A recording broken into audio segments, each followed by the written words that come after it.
All right. Now it is time to talk about this. And I mean, really talk about this. Because some of you fans were confused, so I'm here to break it down. Now, first, before we even get into the books, get into the comics, because that's a whole other thing, let's set a basis.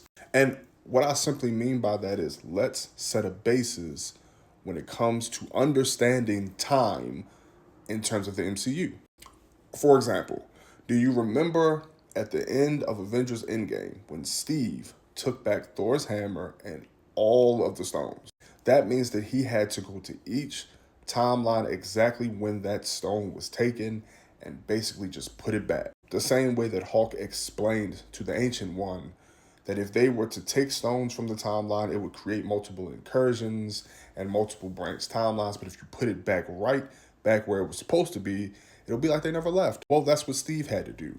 And he also had to do that with Thor's hammer. Now, here's the part where people might have missed. Steve didn't come back. In fact, the Hulk even says it's going to be however long he needs it to be for him, but for us, it's going to be like 5 seconds, which means that a whole bunch of shit can happen and Steve can come back right when he was, right where he was, and it'll be like nothing ever happened. That's how Steve was able to go back in time, do all that stuff, live his life, and come back as an old man. See, Steve left, and when he was supposed to come back in 5 seconds, which he kind of technically did, he came back in like, let's say 10 seconds.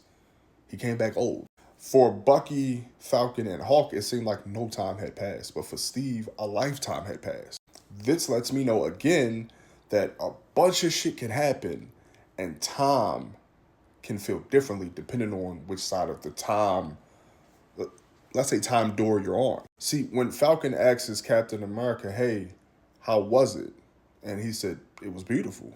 That lets me know that all those things that could have occurred between Doomsday and Brand New Day can actually happen.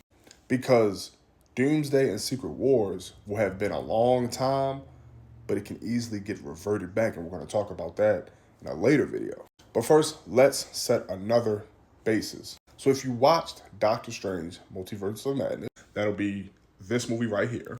Reed Richards actually explains to Doctor Strange that his mere existence on this earth causes confusion and unstableness to reality, saying that depending on how big of a footprint he leaves increases the chances of an incursion. And basically what happens when an incursion happens is the boundary between two Earths